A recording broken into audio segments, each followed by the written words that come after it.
दिल्ली उच्च न्यायालय का सबसे सख्त जज जब अपनी गाड़ी से उतरा तो सीढ़ियों पर एक बूढ़े जोड़े को भीख मांगते देख उसके रोंगटे खड़े हो गए। जिस मां ने उसे अपनी कोख से जन्म दिया था, आज उसे पुलिस वाले डंडे मार रहे थे। और जब सच सामने आया तो पूरे कोर्ट रूम की रूह कांप उठी। पूस मास की वह सुबह थी जब दिल्ली की हाड़ कंपा देने वाली सर्द हवाएं किसी तीखे खंजर की तरह शरीर को चीर रही थीं। आसमान में घना कोहरा छाया हुआ था और सूरज की किरणें भी धरती तक पहुंचने में कांप रही थीं।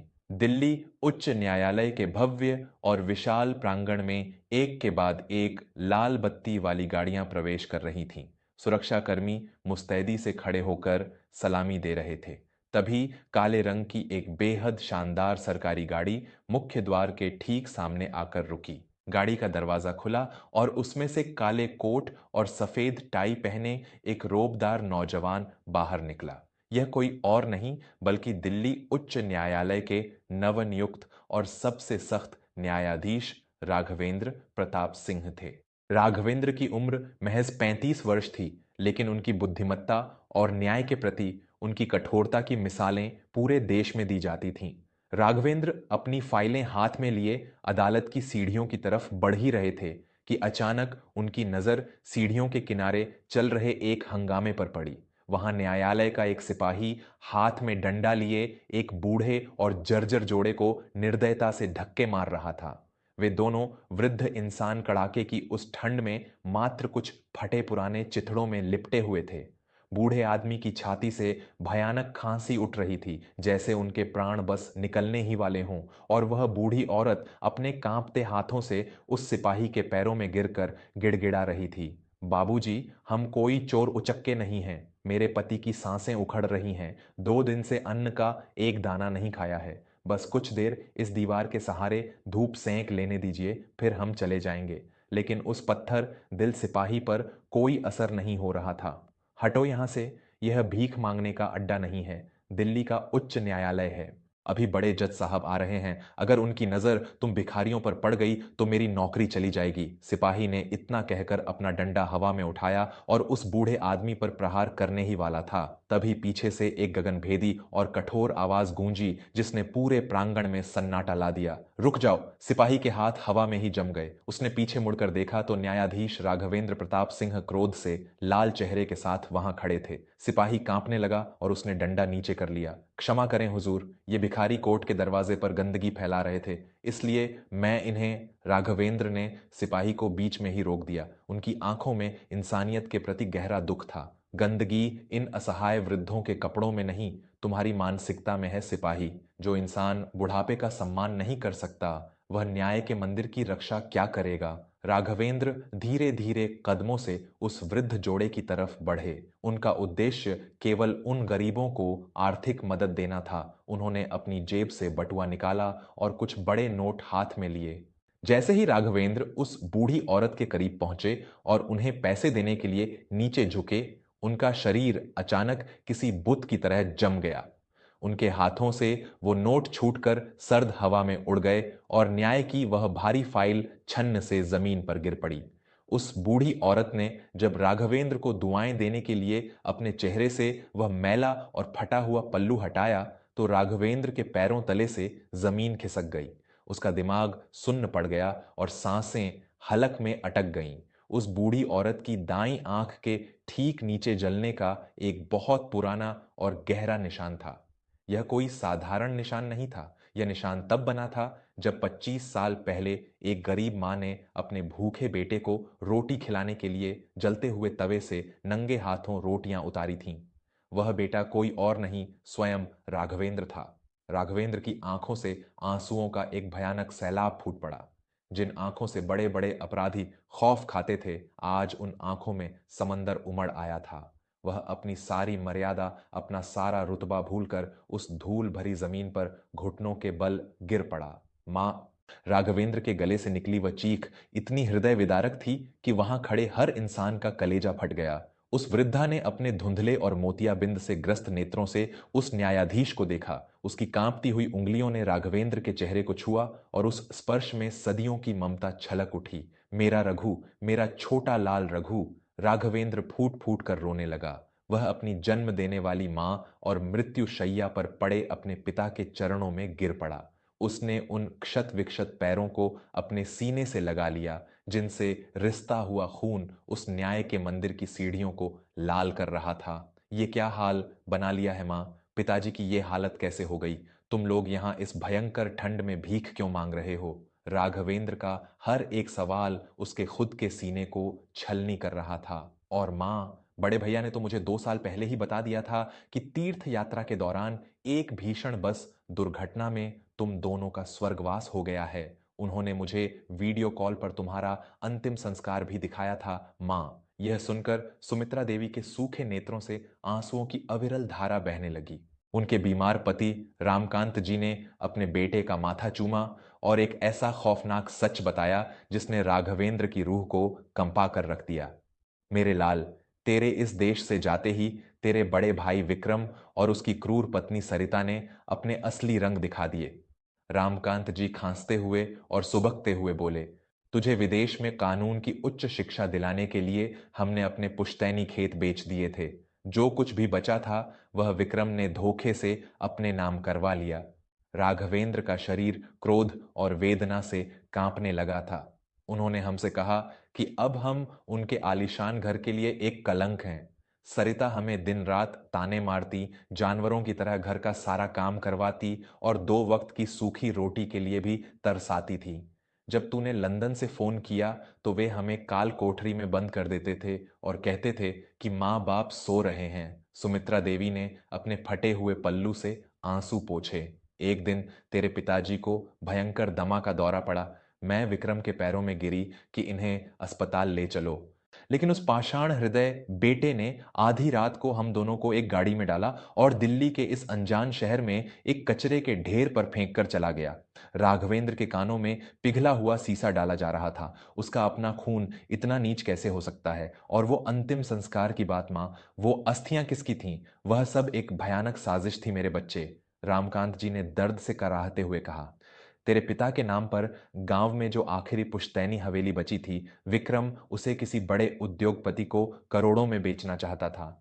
लेकिन तेरे हस्ताक्षर के बिना यह संभव नहीं था। इसलिए उसने हमारा फर्जी मृत्यु प्रमाण पत्र बनवाया और तुझे झूठी कहानी सुनाई, ताकि वह अदालत में साबित कर सके कि हमारे मरने के बाद वह अकेला ही उस संपत्ति का वारिस है और तू लंदन में है। सुमित्रा देवी रोते हुए बोली, हम पिछले 5 सालों से दिल्ली की सड़कों पर सो रहे हैं, लोगों का झूठा खाना खाकर जी रहे हैं। हम बस इसी उच्च न्यायालय के बाहर रोज इसलिए बैठते थे क्योंकि हमने अखबार में पढ़ा था कि हमारा रघु दिल्ली का बड़ा न्यायाधीश बन गया है।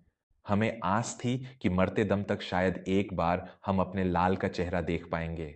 ये सुनते ही राघवेंद्र के भीतर का एक एक कतरा ज्वालामुखी बनकर उबलने लगा। जिस मां ने अपना पेट काटकर उन दोनों भाइयों को पाला था, आज वही मां एक एक निवाले के लिए दर दर की ठोकरें खा रही थी और उसका अपना सगा बड़ा भाई खून के रिश्ते को रुपयों की हवस में नीलाम कर चुका था। राघवेंद्र ने अपनी मां और पिता को सहारा देकर उठाया। उसने अपना महंगा गर्म कोट उतारकर पिताजी को उड़ाया और अपनी शॉल से मां को ढक लिया। आज से तुम्हारा वनवास खत्म हुआ मां। तुम रोना बंद करो। राघवेंद्र की आंखों में अब आंसू नहीं, बल्कि न्याय की वो कठोर और प्रलयंकारी ज्वाला दहक रही थी जो बड़े बड़े साम्राज्यों को भस्म करने की ताकत रखती थी। उसने पीछे खड़े अपने अंगरक्षकों को कड़कती आवाज में आदेश दिया, मेरे माता पिता को तुरंत मेरे विश्राम कक्ष में ले जाया जाए। वहां उच्च कोटि के चिकित्सकों को बुलाओ और इनका उपचार शुरू करवाओ। इसके बाद राघवेंद्र ने अपने सचिव की तरफ पलटकर एक ऐसा सवाल पूछा जिसने नियति के एक अद्भुत खेल को उजागर कर दिया। आज की सुनवाई सूची में क्या किसी विक्रम सिंह का कोई संपत्ति विवाद का मुकदमा सूचीबद्ध है? सचिव ने तुरंत फाइल के पन्ने पलटे और घबराते हुए बोला, जी हुजूर, आज दोपहर 12 बजे विक्रम सिंह का ही एक बहुत बड़ा मुकदमा है। वे गांव की एक पुश्तैनी हवेली को बेचने की अनुमति मांगने अदालत आ रहे हैं। उनका दावा है कि उनके माता पिता मृत हैं और भाई विदेश में है। राघवेंद्र के चेहरे पर एक ऐसी भयानक और खौफनाक मुस्कान तैर गई जिसे देखकर स्वयं काल भी घबरा जाए। बहुत खूब, विधाता ने आज स्वयं शिकार को शिकारी के जाल में भेजा है। दोपहर के 12 बज चुके थे। दिल्ली उच्च न्यायालय का सबसे बड़ा और मुख्य कक्ष खचाखच भरा हुआ था। कटघरे में विक्रम सिंह और उसकी घमंडी पत्नी सरिता महंगे और विदेशी रेशमी कपड़ों में सजे धजे खड़े थे। उनके चेहरों पर अहंकार की एक मोटी परत छड़ी हुई थी। उन्हें पूरा विश्वास था कि वे आज करोड़ों की संपत्ति के निर्विवाद मालिक बन जाएंगे। अरे वकील साहब, बस आज ये कागजात मंजूर हो जाएं, फिर हम तो हमेशा के लिए अमेरिका शिफ्ट हो रहे हैं। इस धूल भरे भारत में रखा ही क्या है। विक्रम अपने वकील से अट्टहास करते हुए कह रहा था। तभी अदालत के कर्मचारी ने जोर से पुकार लगाई, शांति बनाए रखें, माननीय न्यायाधीश श्री राघवेंद्र प्रताप सिंह अदालत में पधार रहे हैं। पूरे कक्ष में सन्नाटा छा गया। सब लोग सम्मान में खड़े हो गए। राघवेंद्र अपनी काली पोशाक में एक क्रूर देवता की तरह अदालत में दाखिल हुए और अपनी कुर्सी पर जाकर बैठ गए।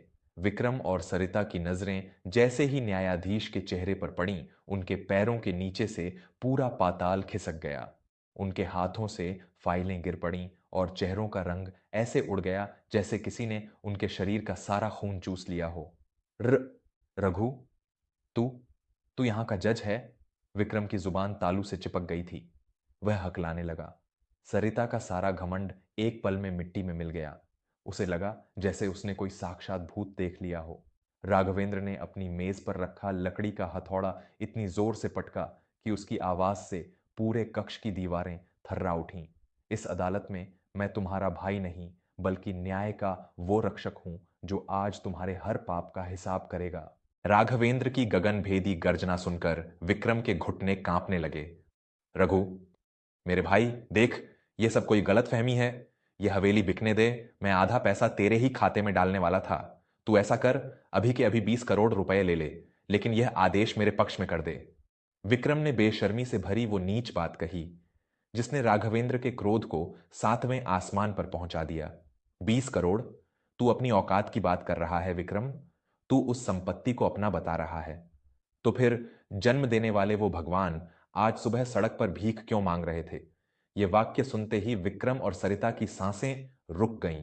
तभी राघवेंद्र ने दरवाजे की तरफ इशारा किया। अदालत के दोनों विशाल दरवाजे खुले और दो महिला पुलिस कर्मियों के सहारे रामकांत जी और सुमित्रा देवी अदालत के भीतर दाखिल हुए। उन्होंने अब भी वही फटे हुए कपड़े पहने थे ताकि दुनिया उस पापी बेटे की क्रूरता को अपनी आंखों से देख सके। अपने माता पिता को जिंदा देखकर विक्रम की चीख निकल गई। पिताजी, मां, आप लोग जिंदा हैं? सरिता पसीने से नहा उठी और थर थर कांपने लगी। राघवेंद्र अपनी कुर्सी से उठे और उनकी आवाज में वो आग थी जो अपराधियों को भस्म कर देती है। अदालत ध्यान दे, इस आदमी ने पैसों के लालच में अपने ही जीवित माता पिता का फर्जी मृत्यु प्रमाण पत्र बनवाया। इसने न्यायपालिका की आंखों में धूल झोंकी है। राघवेंद्र ने आदेश लिखना शुरू किया। मैं इसी वक्त इस संपत्ति के सारे हस्तांतरण रद्द करता हूं। गांव की वह पुश्तैनी हवेली और विक्रम सिंह के सारे बैंक खाते तत्काल प्रभाव से सुमित्रा देवी के नाम किए जाते हैं। यह सुनते ही विक्रम के पैरों तले जमीन खिसक गई। करोड़ों की जायदाद एक पल में राख हो चुकी थी और इतना ही नहीं, राघवेंद्र ने अपनी कलम की निब को जोर से दबाते हुए कहा, इन दोनों पर भारतीय दंड संहिता की धारा 420 के तहत धोखाधड़ी और सबसे गंभीर धारा 307 के तहत दो असहाय और बीमार वृद्धों को कड़ाके की ठंड में मरने के लिए छोड़ने यानी हत्या के प्रयास का मुकदमा दर्ज किया जाता है। हत्या का प्रयास? इसमें तो उम्र कैद की सजा तय थी। यह सुनते ही विक्रम और सरिता धड़ाम से फर्श पर गिर पड़े। पुलिस के जवानों ने तुरंत आगे बढ़कर उन दोनों पति पत्नी के हाथों में भारी हथकड़ियां डाल दीं।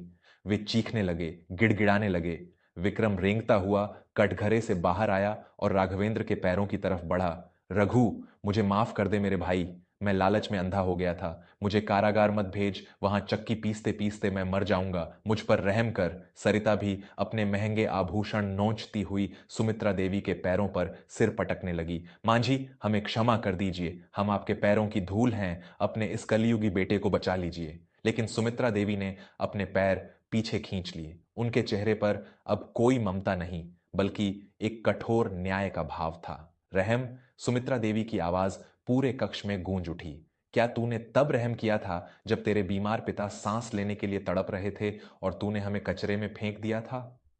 तू मेरा बेटा नहीं, एक राक्षस है, और राक्षसों की जगह सिर्फ पाताल में होती है। राघवेंद्र ने पुलिस को इशारा किया। इन्हें अदालत से बाहर ले जाओ। और याद रहे, यह कोई आम मामला नहीं है। इनकी जमानत किसी भी अदालत में मंजूर नहीं होनी चाहिए।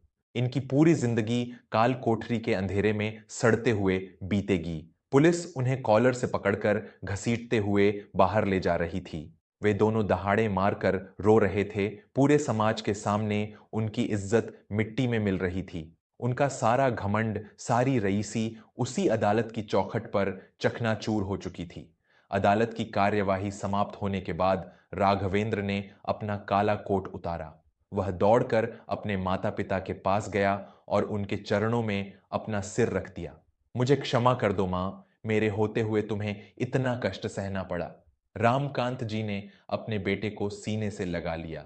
तूने तो आज हमें हमारा जीवन लौटा दिया मेरे लाल।